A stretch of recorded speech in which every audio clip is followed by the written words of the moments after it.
Assalamualaikum warahmatullahi wabarakatuh. Alhamdulillah, alhamdulillah hadana lihada wa ma kunna linahtadiya laula an hadana Allah.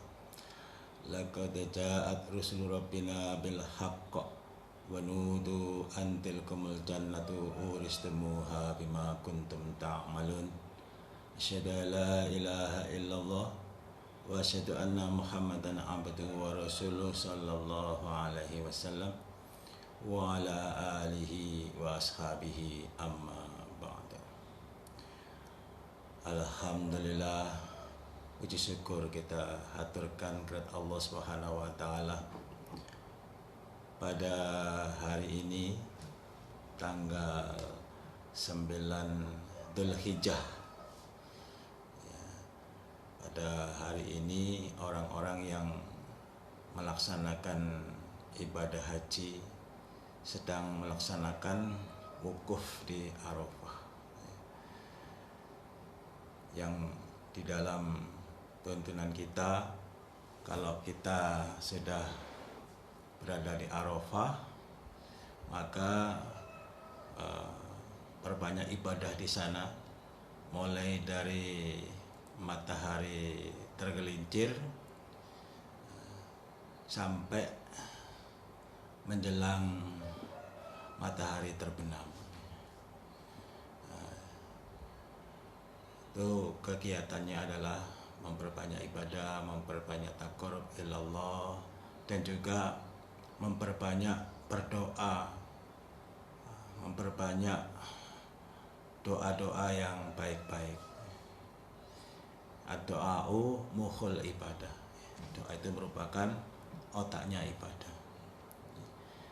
Ya, semakin panjang kita berdoa, maka semakin kita memperbanyak ibadah, sama dengan memperbanyak beribadah. Jadi doa itu merupakan suatu harapan, suatu permintaan pada Allah Subhanahu wa taala, ya. Dan inti dari doa yang kita panjatkan pada saat wukuf di Arafah adalah yang pertama, kita minta, karena andai kata di dalam kita hidup di dunia ini tidak ada pengampunan dari Allah, maka kita semuanya tidak akan bisa masuk dalam surga. Karena apa, Bapak sekalian? Kalau dihitung-hitung, dosa yang kita kerjakan, baik yang disengaja maupun yang tidak disengaja, itu sangat banyak sekali. Frekuensi ibadah kita dengan frekuensi di luar ibadah kita ini sangat banyak, yang frekuensi yang di luar ibadah. Contoh, kalau kita sholat ya paling lama 10 menit ya. Kalau suratnya panjang ya bisa sampai 15 menit, 20 menit ya. Nah, dikali 5 ya, 20 kali 5 ya, sampai dengan 100 ya, 100 menit ya. 100 menit ya. Nah, di luar itu masih banyak waktu-waktu yang di luar ibadah. Itu kalau yang sholatnya satu sholatan 25 menit ya. Kalau satu sholatan 5 menit ya berarti kita cuman sehari semalam ingat kepada Allah ya, sekali waktu sholat 5 menit. Lah kalau dikali 5 waktu ya cuman 25 menit. Apa? Ya 25 menit. 5 menit dikali 5 25 menit. 25 menit. Sementara kita bangun tidur ya, sampai tidur lagi itu sudah berapa jam? kalau kita bangun habis sholat subuh jam 4 ya, jam 4 sampai kembali lagi jam 4 sore, jam 4 pagi sampai jam 4 sore sudah 12 jam, sudah 12 jam. Tambah lagi sampai malam 5, 6, 7, 8, 9, 10 10. Kita tidur jam 10 umpamanya, berarti tambah 6 jam. 6 jam tambah 12 jam sama dengan 18 jam. 18 jam waktu di luar sholat. Kita ingat, kalau kita sholat ya ingatnya pada waktu sholat, kecuali kalau memang ada waktu-waktu khusus tertentu yang digunakan untuk tadarus, baca Quran, mendres Al-Quran dan Al-Hadis, membaca kalimat-kalimat thayyibah, ya itu mungkin ada tambahan lagi. Tapi kalau dihitung itu masih lebih banyak waktu di luar ibadah. Nah, disitulah Bapak Ibu sekalian, jarang sekali dalam sehari semalam itu manusia itu tidak melakukan perbuatan dosa. Mungkin dosa tidak secara fisik, tapi dosa-dosa dengan cara pikiran, pola pikir, kemudian mungkin pandangan atau pendengaran, atau dari mulut, berdusta atau ngerasain orang, atau semacam-macam lah, nyakitin orang, itu termasuk perbuatan dosa. Ini Bapak sekalian, yang dibutuhkanlah yang namanya pengampunan. Jadi doa yang kita panjatkan pada saat di Arafah, termasuk di luar Arafah juga, termasuk di kita di Indonesia, di tanah air, itu ya perbanyak doa. Yang pertama adalah minta pengampunan, termasuk perbanyak amalan-amalan yang di situ ada pahala pengampunan. Ya, termasuk pada hari ini kita melaksanakan puasa Arafah. Bagi yang sedang di Arafah, memperbanyak doa yang baik-baik, ya, karena disitulah nanti salah satu tempat yang mustajabah. Jadi doa yang di Arafah, orang yang haji maupun orang yang titip doa kepada orang yang haji, berdoa di Arafah, itu juga mustajabah, dikabulkan oleh Allah. Jadi Bapak Ibu sekalian, ya tidak ada ceritanya orang setelah pulang dari tanah suci melaksanakan ibadah haji, kemudian hidupnya jadi sengsara, hidupnya jadi menderita. Itu tidak ada ceritanya, tidak ada hadisnya. Yang ada pulang dari tanah suci, hidupnya diberikan keberkahan, hidupnya diberikan kerahmatan, bahagia, kemudian semuanya akan mendapatkan kebahagiaan. Karena apa? Doa-doa yang dipanjatkan di Arafah dikabulkan oleh Allah. Apabila hajinya mabrur, hajinya mabrur itu haji yang melaksanakan tuntunan sesuai yang dicontohkan oleh baginda kita Nabi besar Nabi Muhammad Rasulullah Sallallahu Alaihi Wasallam. Bapak Ibu sekalian, karena betapa besarnya pahalanya orang melaksanakan ibadah haji, itu Allah memberikan kesimpulan, al-haji mabrur laisa jaza lahu ilal jannah. Haji yang mabrur tidak ada pahala, tidak ada pembalasan yang pantas bagi orang yang melaksanakan ibadah haji yang mabrur kecuali surga. Jadi Bapak-Bapak sekalian, tidak ada orang yang tidak kepingin masuk surga. Semua manusia umat Islam di dunia, sak dunia ya kan, itu kepingin masuk dalam surga. Termasuk orang yang tidak beribadah sekalipun juga kepingin masuk dalam surga. Tapi ya di situ Allah membuat peraturan bagaimana caranya supaya bisa masuk dalam surga. Ya, salah satunya ya meningkatkan ibadah. Ya, karena kita di dalam hidup di dunia ini ya, diperintahkan oleh Allah untuk beribadah. Wa ma khalaqtul jinna wal insa illa liya'budun. Aku tidak menciptakan jin dan manusia, termasuk kita, ini adalah ciptaannya Allah, termasuk jin-jin yang tidak kelihatan kasat mata kita, itu ya, tidak diciptakan hidup di dunia cuma-cuma itu aja enggak, tapi diciptakan ya, liya'budun, untuk menyembah kepadaku, untuk beribadah kepadaku. Nah, kemudian yang jadi pertanyaannya, ibadah yang bagaimana yang harus kita kerjakan?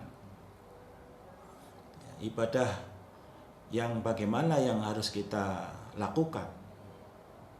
Ibadah kita sudah tahu, ibadah sholat, zakat, ya, rukun iman, rukun Islam. Rukun Islam adalah syahadat, sholat, zakat, puasa, haji. Ini merupakan rukun Islam. Artinya orang Islam itu diwajibkan untuk mengerjakan seperti itu.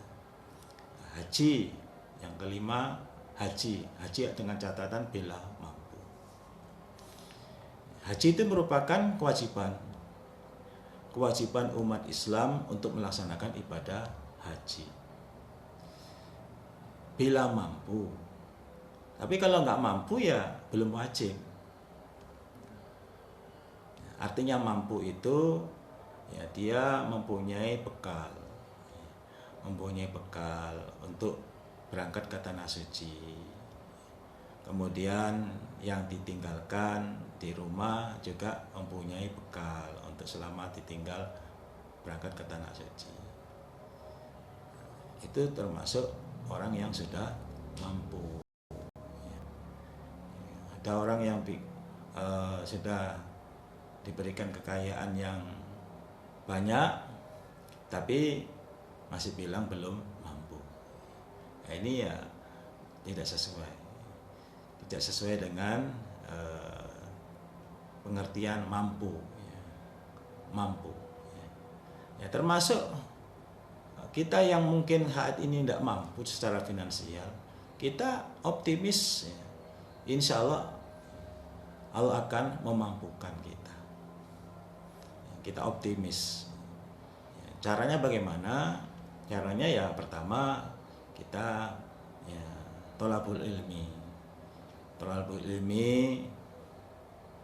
ya, khususnya di dalam praktek-praktek ibadah sholatnya, minimal sholatnya, tata cara ibadah sholat yang wajib itu sudah sesuai dengan tuntunan, sesuai dengan contoh yang dicontohkan baginda kita Nabi besar Nabi Muhammad Rasulullah Shallallahu Alaihi Wasallam. Minimal sholatnya sudah sesuai, ya, karena ya, pertama kali amalan yang dihisab oleh Allah besok ketika menghadap kepada Allah adalah sholat. Jadi bukan ibadah yang lain, ibadah haji, ibadah puasa, bukan, atau sedekahnya atau zakatnya, bukan. Tapi yang pertama kali dihisab oleh Allah adalah ibadah sholatnya. Fa in solihat sairu amali, wa in fasadat sairu amali. Apabila sholatnya baik, maka baiklah keseluruh amalannya. Apabila sholatnya kurang atau rusak atau tidak sempurna atau tidak cocok ya, atau salah, maka fasadat sairul amal. Maka ya, bisa dipastikan amalan yang lain juga ikut rusak. Amalan yang lain juga ikut rusak atau cacat. Ini Bapak Ibu sekalian. Karena urut-urutannya orang melaksanakan ibadah ya, itu banyak di sholat. Termasuk ibadah di waktu malam, sholat itu ada sholatnya juga, sholat tahajud ya. Ya. Termasuk melaksanakan ibadah umroh ya, supaya umrohnya mabrur ya, salah satunya di situ ada sholatnya juga ya. Sholat di belakang makom Ibrahim setelah tawaf 7 kali. Kemudian sebelum sa'i sholat 2 rakaat di belakang makom Ibrahim. Termasuk ibadah haji. Ibadah haji juga ada rangkaian sholatnya. Jadi Bapak Ibu sekalian, kalau sholatnya itu baik, maka baiklah ke seluruh amalannya. Tapi kalau sholatnya itu tidak pas ya, maka tidak pas seluruh amalannya. Kalau sholatnya melenceng semuanya. Kalau ukurannya sudah pas, lurus semuanya, baik sempurna semuanya. Nah, ini Bapak Ibu sekalian, barometernya orang itu amalannya baik itu dilihat dari sholatnya. Sholatnya sudah benar atau masih kurang. Nah, bagaimana supaya sholatnya itu bisa benar? Ya, tolak ukurnya apa? Kalau kita mengukur panjang, maka tolak ukurnya pakai alat yang namanya meteran. Ya, kalau untuk mengukur berat, ya, maka tolak ukurnya ya, ukurannya pakai timbangan. Kalau air itu pakai literan. Nah, ini Bapak Ibu sekalian sudah ada tolak ukurnya sendiri-sendiri. Kalau ngukur panjang pakai literan ya nggak nyambung. Mau melihat air pakai pakai meteran nggak bisa, nggak nyambung. Kalau melihat air kapasitasnya berapa liter itu pakai literan. Termasuk kalau mendeteksi emas, bagaimana supaya emas itu kadarnya bagus, 24 karat ya, itu pakai alat yang namanya alat ukur dengan air raksa. Jadi kalau kita ke pegadian itu kan dites dulu itu perhiasannya dites dulu, ini kadarnya berapa karat, itu dilihat, digosok dulu emasnya di batu yang sudah ada. Nah, kemudian setelah itu tetes air raksa. Kalau ditetes air raksa kuningnya masih nyala, nah ini berarti emasnya bagus. Tapi kalau ditetes air raksa kuningnya hilang, ya ini berarti kadarnya rendah. Nah, demikian juga kita dalam beribadah. Dalam beribadah, alat ukur ibadah, tolak ukur ibadah yang sudah diakui oleh Allah dan Rasulnya itu adalah Al-Quran, kitabnya Allah yaitu Al-Quran, wa sunnati Nabi dan sunnahnya Nabi Sallallahu Alaihi Wasallam yaitu Al-Hadis. Jadi tolak ukurnya bukan dilihat dari pecinya, bukan dilihat dari bajunya, atau bukan dilihat dari rupanya, atau bukan dilihat dari hartanya. Bukan itu tolak ukur kebenaran beribadah kepada Allah. Tolak ukur kebenaran ibadah kepada Allah adalah manakala ibadahnya sudah sesuai dengan tuntunan kitabnya Allah yaitu Al-Quran, wa sunnati Nabi dan sunnahnya Nabi Sallallahu Alaihi Wasallam yaitu Al-Hadis, maka ya, ibadahnya dijamin pasti benar. Yang mengatakan benar itu bukan manusia, tapi yang mengatakan benar adalah Allah dan utusannya. Sesuai dengan sabda Rasulullah Sallallahu Alaihi Wasallam, taraktu fikum amroini lan tadillu ma tamassaktum bihima kitabillah wa sunnatin nabi. Kutinggalkan di tengah-tengah kamu sekalian, di kalangan kamu sekalian dua perkara. Lan tadillu, niscaya tidak akan sesat, mata masaktum, selama mau berpegang teguh kalian dengan dua perkara. Jadi mau sesat aja tidak, apalagi sampai tersesat, tidak akan. Artinya apa?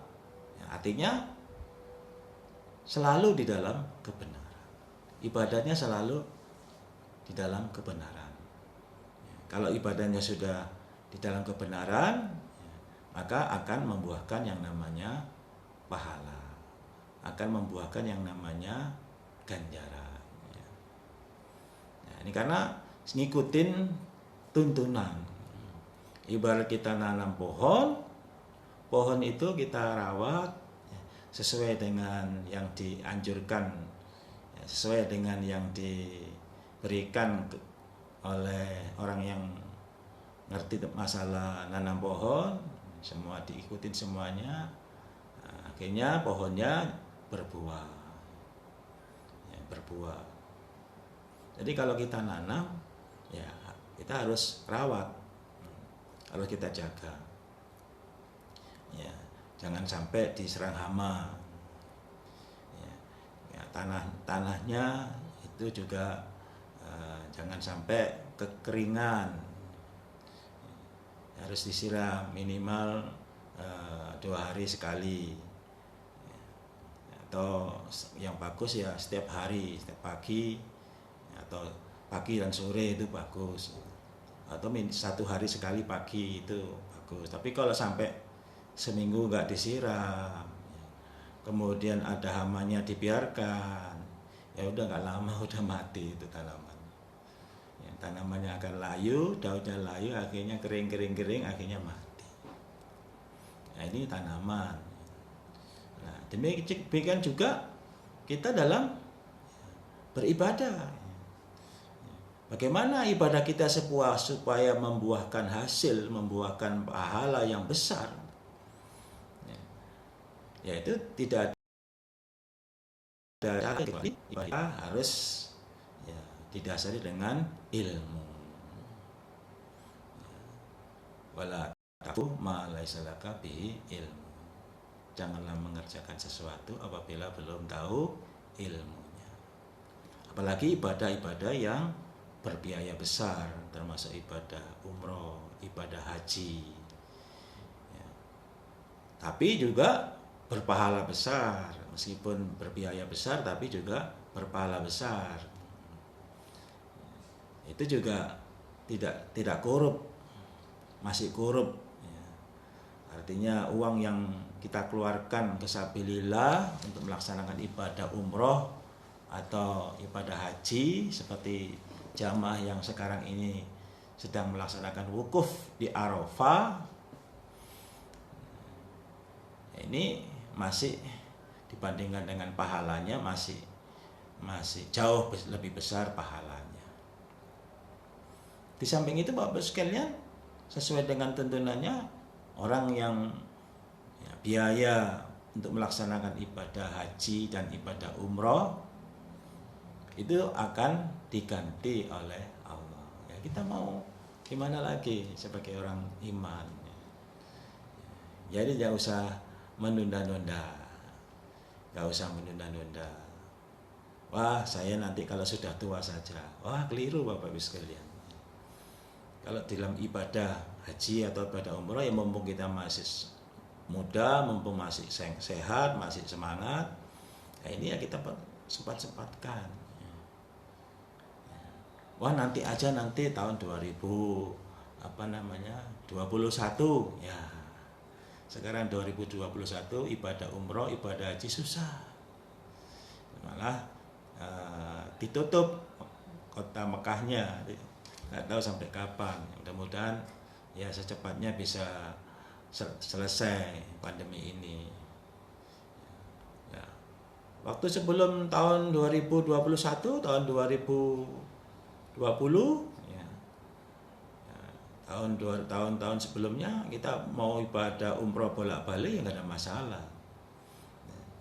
Atau sebelum-sebelumnya, sebelum ibadah haji itu ditentukan ada persyaratannya, itu masih dibuka lebar.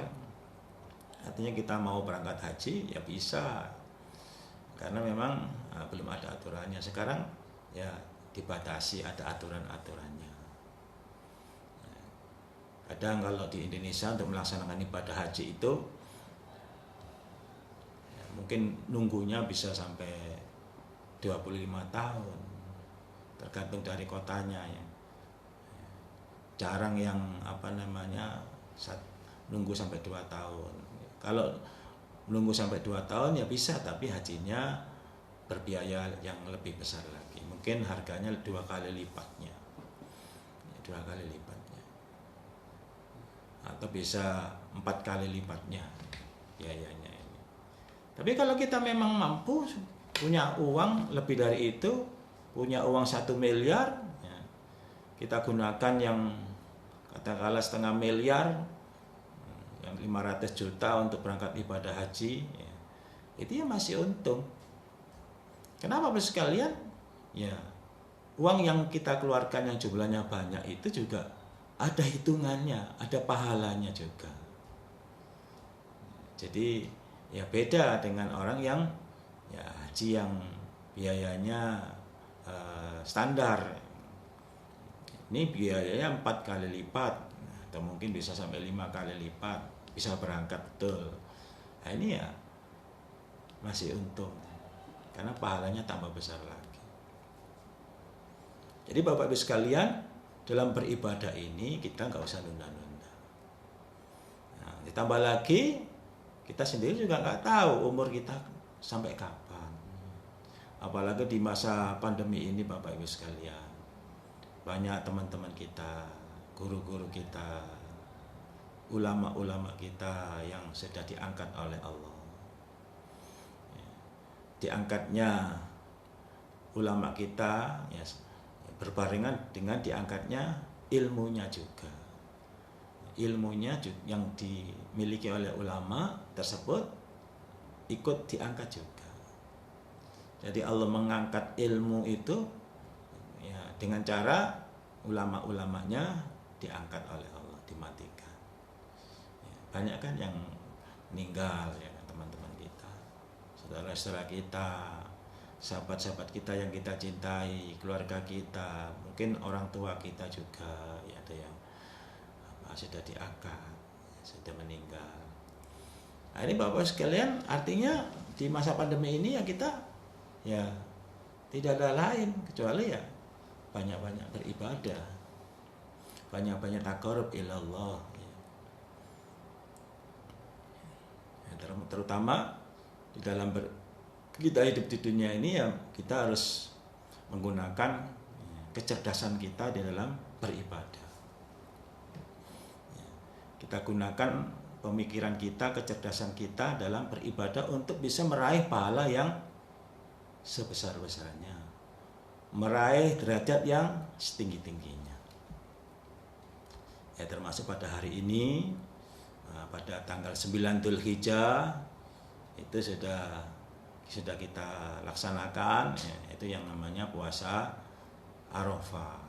Puasa Arafah itu ya, Nabi mengharap diampuni dosa-dosanya 1 tahun sebelum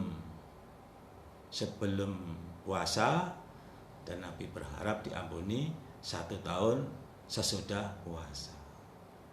Jadi sebelum puasa 1 tahun ke belakang ya, perjalanan hidup kita ya, 1 tahun, selama 1 tahun Nabi berharap mudah-mudahan Allah mengampuni segala dosa-dosa kita.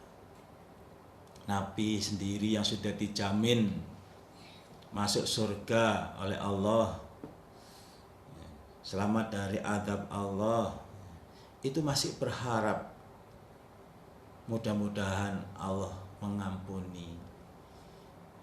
Harapannya berharap semoga 1 tahun sebelum puasa Allah mengampuni segala dosa-dosaku, dosa-dosaku Nabi.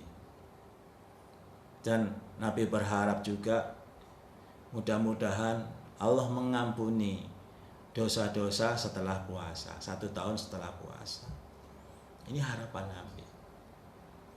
Jadi meskipun Nabi itu utusannya Allah, ya, kalau dibanding dengan ilmu kita ya nggak ada apa-apanya. Ya. Nabi ilmunya wes nggak bisa diukur ya kan, karena dia sebagai utusannya Allah. Ya. Ya, sementara kita sendiri beribadah ya ngikutin ya tuntunan dari Nabi.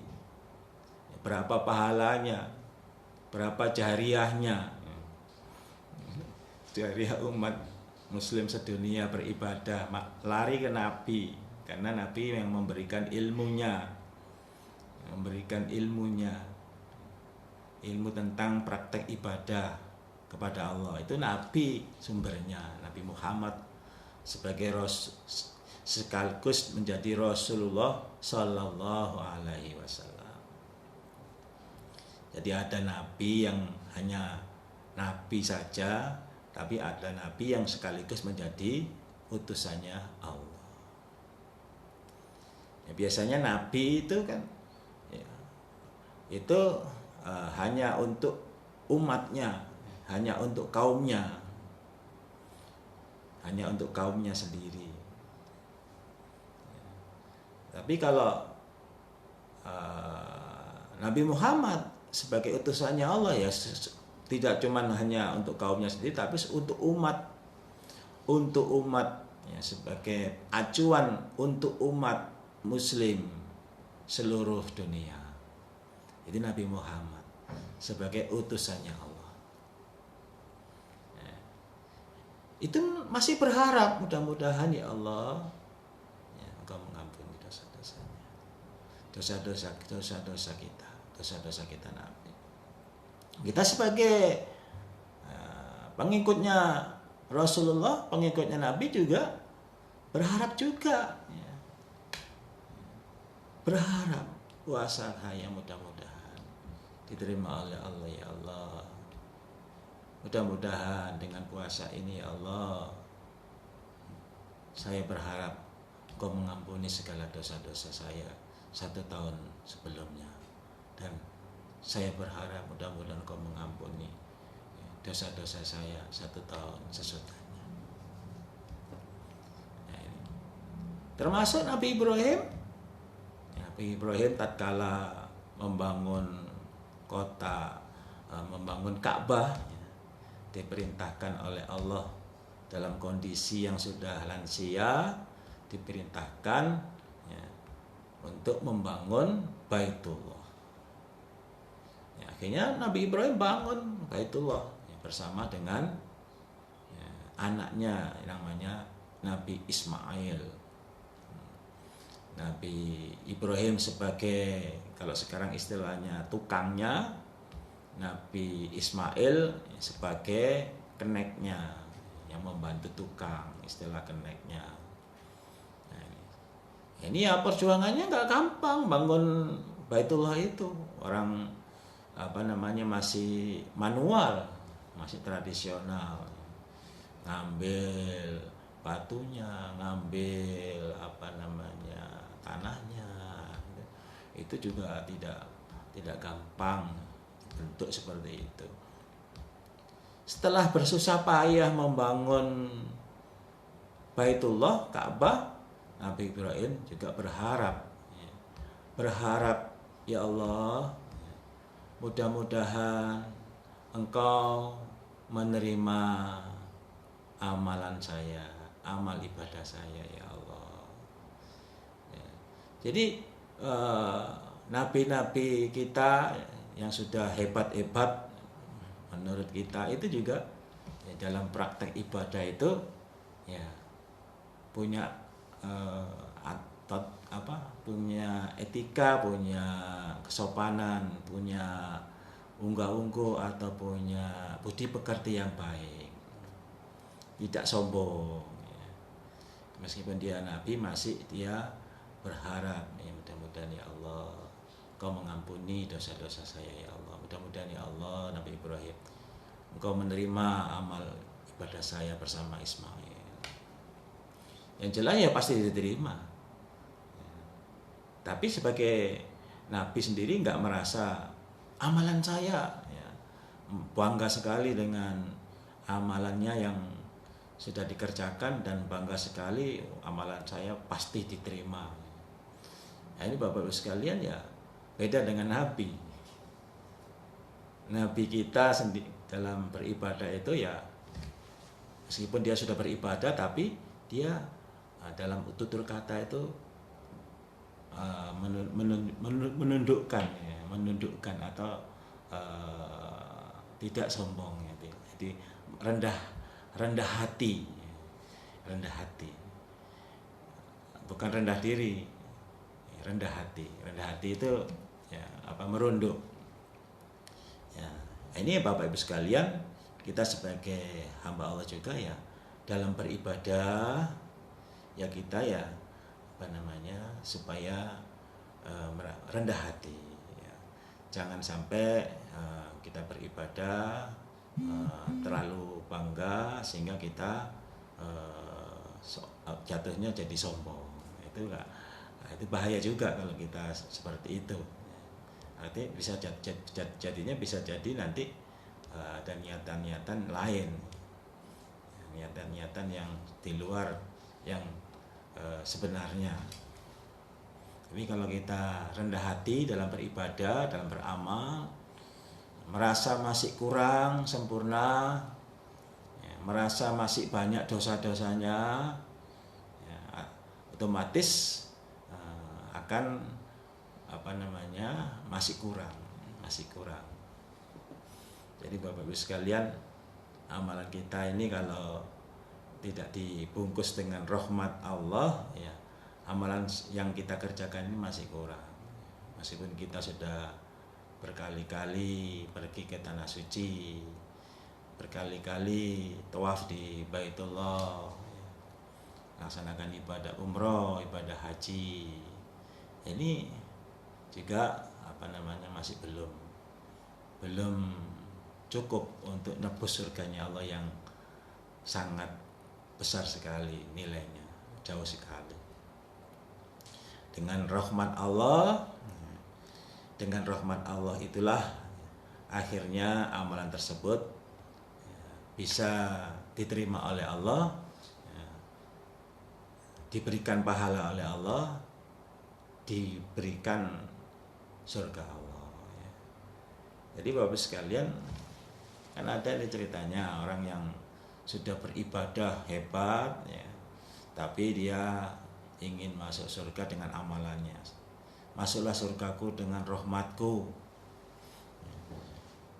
Si hambanya Allah itu, saya nggak mau masuk surga dengan rahmatmu, saya ingin masuk surga dengan amalanku.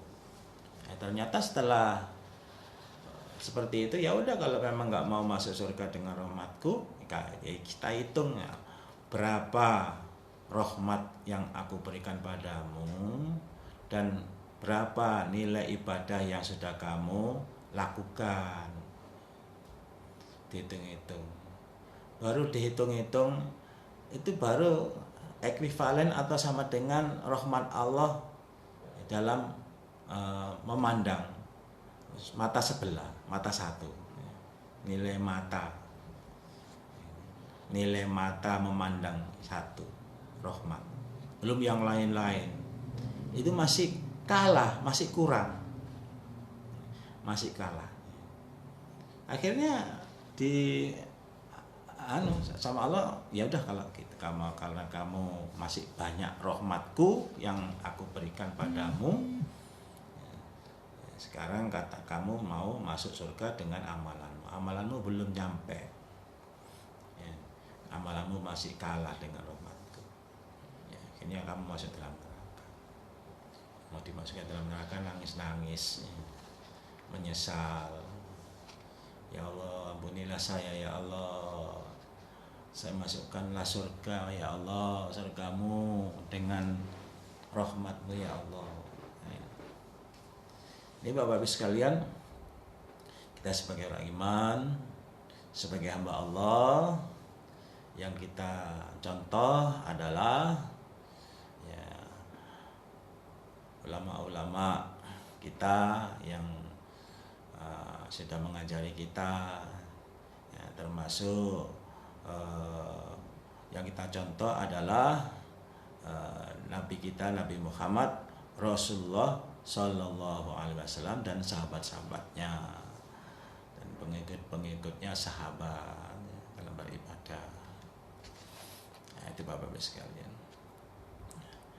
Bagi yang sekarang ada di tanah air, nggak usah khawatir, Allah juga akan memberikan pahala, kesempatan pahala yang tidak dimiliki oleh orang yang melaksanakan ibadah haji. Orang yang beribadah haji akan diberikan pahala oleh Allah yang tidak diberikan kepada orang yang tidak melaksanakan ibadah haji. Tergantung dari kita mau beribadah apa tidak. Ada amalan puasa Arafah yang pahalanya begitu dahsyatnya, kita nggak mengerjakan puasa, ya, berarti kita ini ya sangat rugi sekali kalau tidak mengambil momentum ini untuk mendapatkan puasa Arafah ini. Waktu puasa Arafah seperti hari ini ya nunggu 1 tahun lagi, baru ada puasa Arafah. Ini pahalanya luar biasa, mendapatkan pengampunan insya Allah ya. Tahun sebelum puasa dan tahun setelah puasa. Orang yang ibadah haji, ya, orang yang di Arafah, ya, ibadahnya lain. Ibadahnya ya berdoa di Arafah. Ibadah di Arafah. Jadi Bapak Ibu sekalian, rangkaian ibadah haji itu yaitu wukuf di Arafah, termasuk hari ini pas jam 12 tergelincir, habis sholat duhur kita wukuf di Arafah, perbanyak doa di situ karena di situ waktu mustajab, tempat mustajab, doa mustajab semuanya ada di situ semuanya. Kemudian sebelumnya itu kita mabit di Musdalifah. Mabit di Musdalifah itu kita beristirahat di situ, tidur sebentar. Jadi dari Mekah menuju Arafah, dari Mekah tanggal 8 ya berjalan ke Arafah untuk wukuf tanggal 9. Sebelum nyampe di Arafah itu di tuntunan sunnah Nabi itu harus mabit di Musdalifah. Jadi tanggal 8 malam 9 ya.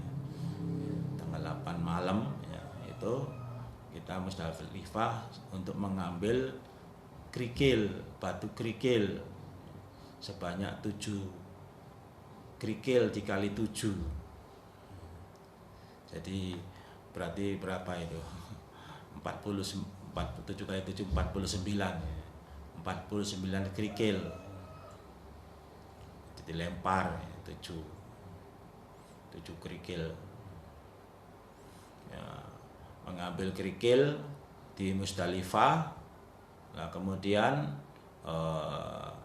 nanti pas habis sholat duha itu waktu lempar jumroh Aqobah.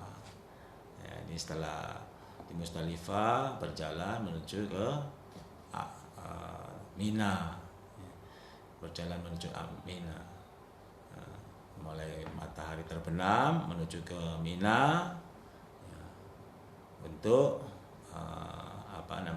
lempar jumroh Aqobah. tanggal 10.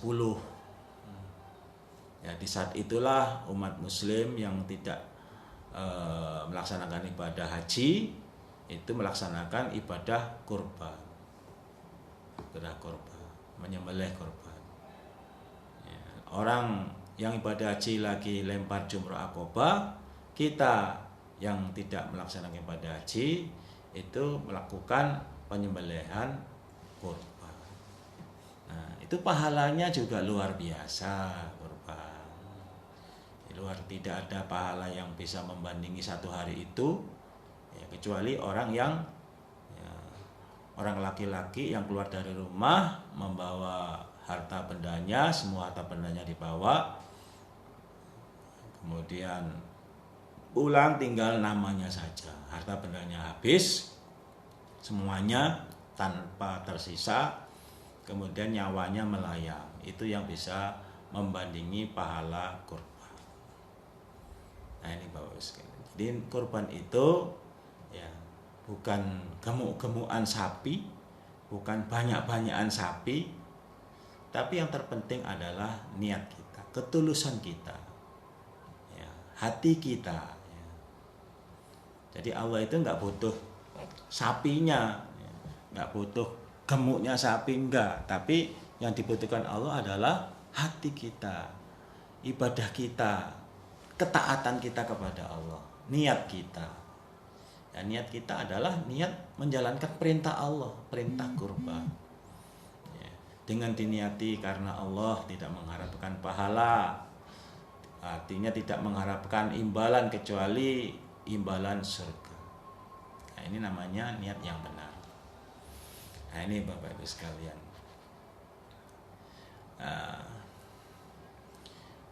Setelah lempar jumroh akobah, nah kemudian pulang ke tendanya masing-masing, tendanya masing-masing di Mina. Nah kemudian besoknya datang lagi ke tempat lempar itu untuk melempar jumroh ula wusto akobah. Jadi lempar jumroh ula wusto akobah, 3 jumroh yang tanggal 11-nya. Nah, masih ada lagi tanggal 12. Jadi sampai tanggal 11, 12, 13. Nah, bagi yang mengambil nafar awal yaitu tanggal 11, tanggal 10, tanggal 11 nafar awal, terus pulang ke tanah air. Kalau nafar akhir tambah lagi 2 hari lagi, tanggal 12, tanggal 13 datang lagi ke tempat pelemparan jumroh, melempar jumroh ula wusto akobah. Ya, ini Bapak Ibu sekalian. Selesai sudah melaksanakan ibadah haji. Jadi ibadah haji itu tanggal cuman berapa hari? 8, 9, 10, 11, 12, 13, 6 hari. Ibadah haji itu cuma 6 hari. Selanjutnya ya kita melaksanakan ibadah-ibadah seperti biasa. Ini Bapak sekalian, nah ini semuanya ada ilmunya, ada pelajarannya. Nah, ya, bagaimana supaya kita bisa tahu ilmunya itu? Ya kita harus mendekat kepada ulama, harus mendekat kepada para ustadz-ustadz ya. Termasuk saya sendiri juga termasuk ustadz ya. Ustadz ya, Sunarto ya. Nah, ini juga bisa belajar secara bertanya bagaimana ilmunya, bagaimana tuntunannya, itu semuanya nanti akan disampaikan. Jadi semuanya itu ada ilmunya. Kalau didasari dengan ilmu, maka ibadah kita akan sesuai dengan yang dikehendaki oleh Allah dan Rasulullah Shallallahu Alaihi Wasallam. Jadi Bapak-Ibu sekalian, untuk praktek haji itu ada 3 macam. Haji pertama haji tamattu, yang kedua haji ifrad, yang ketiga haji qiron. untuk penduduk Indonesia itu biasanya melaksanakan ibadah haji tamattu. Ibadah haji tamattu itu adalah ya, umroh dulu baru melaksanakan ibadah haji. Jadi begitu kita datang dari dari tanah air menuju ke Jeddah, kemudian ke Mekah, kita melaksanakan ibadah umroh dulu, ya, kemudian tahallul, nah, baru nanti pas tanggal 8 kita pakai ihram lagi untuk melaksanakan ibadah haji. Haji itu namanya haji tamattu. Nah, haji tamattu ini ada yang namanya dam. Damnya itu adalah 1 ekor kambing. Dam itu bukan berarti karena melakukan suatu kesalahan, bukan. Dam itu sudah termasuk rangkaian ibadah tamattu, bukan melakukan pelanggaran. Kalau ibadah haji ifrad itu umrohnya setelah haji. Jadi umroh dulu baru haji. Haji dulu baru umroh. Kalau tamattu umroh dulu baru haji. Kalau ifrad haji dulu baru umroh. Kalau ifrad itu tidak kena dam. Nah, kalau ifrad itu begitu sampai ke tanah air, ke Jeddah, Mekah, melaksanakan tawaf kudum. Nah, itu setelah tawaf selesai, itu tidak boleh lepas baju, terus harus pakai ihram terus sampai nanti tanggal 8 Dzulhijjah, ya, baru sampai tanggal bukan sampai tanggal 8, sampai selesai, ya. Sampai selesai bisa selesai tanggal 11, bisa selesai tanggal 13. Ya, nafar awal tanggal 11, nafar akhir sampai tanggal 13 baru selesai. Nah, ini Bapak Ibu sekalian, tentunya cara praktek ibadah haji ifrad. Kalau haji qiron ya itu ya hajinya Nabi, ya dia jalan kaki, ya, sambil menuntun ontanya, ya, di tempat penyembelihan. Ini ya jarang dipraktekkan di Indonesia. Di Indonesia itu banyakkan mempraktekkan haji tamattu. Jadi umroh dulu baru haji. Nah, bagi yang di Indonesia tanggal 11, 12, 13 Dzulhijjah itu adalah hari Tasyrik. Hari Tasyrik itu adalah hari makan-makan. Yang namanya aja hari makan-makan. Maka ya tidak diperbolehkan untuk berpuasa. Tidak diperbolehkan untuk berpuasa. Karena memang hari Tasyrik, termasuk yang merutinkan puasa seperti puasa Senin Kemis, puasa Nabi Daud, atau nyaur utang. Nah, itu juga barangkali ada yang masih punya utang puasa. Ini saat di sahur pas hari tanggal 11, 12, 13 Dzulhijjah itu juga tidak boleh. Itu namanya hari Tasyrik. Bagi umat muslim itu hari Tasyrik itu juga diperbolehkan juga untuk memotong hewan kurban. Ya, ini ya dibolehkan juga. Tapi yang lebih utama motong hewan kurban itu tanggal 10. Nah, di saat pandemi ini dalam pemotongan kurban ini ya kita harus mengikuti standar protokol, ya, standar protokol dari pemerintah, ya, termasuk ya tidak boleh banyak-banyak, termasuk harus pakai masker, termasuk pakai semuanya itu harus kita ikutin supaya semuanya itu diparingin aman, selamat, lancar dan barokah. Nah, insya Allah itu Bapak Ibu sekalian sedikit basyiran wa nadhiran, peringatan. Alhamdulillah, ya kan.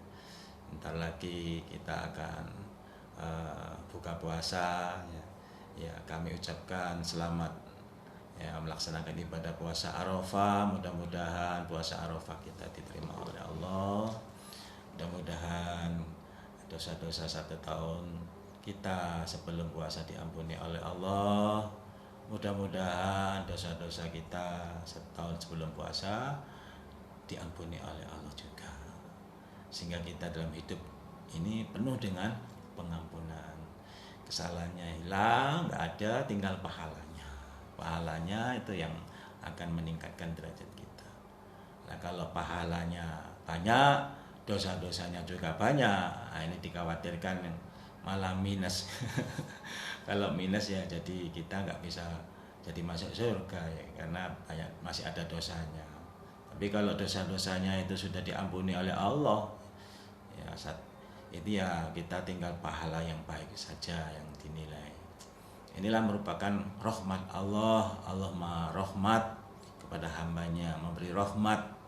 Tujuannya supaya kita ini semuanya bisa masuk surga, selamat dari neraka. Amin. Sudah diberikan rahmat seperti itu, kok ada ke orang yang ketinggalan masuk dalam neraka, umpamanya naudzubillah min dzalik, ya, itu ya bukan salah kita atau bukan salah Allah, ya, karena salah kita sendiri. Kenapa kita tidak taat kepada Allah, yang akhirnya menyesal. Jadi Bapak sekalian, yang namanya penyesalan itu nggak ada di depan, penyesalan itu ada di akhir. Maka dari itu supaya berhati-hati kita di dalam dunia ini, ya, supaya kita mutawarik, supaya hati-hati, ya, perbanyak ingat kepada Allah, perbanyak minta pengampunan kepada Allah, perbanyak ibadah kepada Allah, ya, jangan sampai amalan yang sudah kita kumpulkan itu hilang. Termasuk diantaranya kita punya sifat dengki. Yakum wal hasada fa innal hasada yakulul hasada. Takutlah kamu sekalian pada yang namanya penyakit dengki. Ya, sesungguhnya dengki itu bisa memakan kebagusan. Sebagaimana api memakan kayu yang kering atau memakan rumput yang kering. Jadi kalau ada kayu kering dibakar api pasti kebakar. Kalau ada rumput kering dikasih korek api, dilempar di situ pasti kebakar. Apalagi ditambahin bensin, langsung dikasih korek api, tambah cepet. Nah, ini Bapak sekalian kita jaga hati kita, ya, dari sifat-sifat iri dan dengki. Jadi kalau ada saudara kita yang mendapatkan kenikmatan, kita bersyukur alhamdulillah. Kita doakan mudah-mudahan tambah lancar ibadahnya, tambah berkah. Ini Bapak Ibu sekalian, jangan sampai kita sakit hati, ya, iri dengki, akhirnya tidak baik sama teman kita, sama saudara kita, ya, sikap kita berubah. Ini karena dengki. Ini hati-hati Bapak Ibu sekalian. Insya Allah itu Bapak Ibu sekalian sedikit mau'idatul hasanah, peringatan yang baik, ya. Karena kita sebagai orang iman ini harus saling mengingatkan. Ya, kita dasari dengan niatan mukhlis lillah karena Allah. Tujuannya adalah iradatul khair lil ghair. Iradatul khair, menghendaki kebaikan, lil ghair bukannya ya selain kebaikan atau kejelekan. Insyaallah itu Bapak Ibu sekalian, kita nanti sambung lagi di lain waktu di kesempatan yang lain. Kurang lebihnya mohon maaf yang sebesar-besarnya. Ya, kita sudahi dulu. Kita tutup dengan salam. Assalamualaikum warahmatullahi wabarakatuh.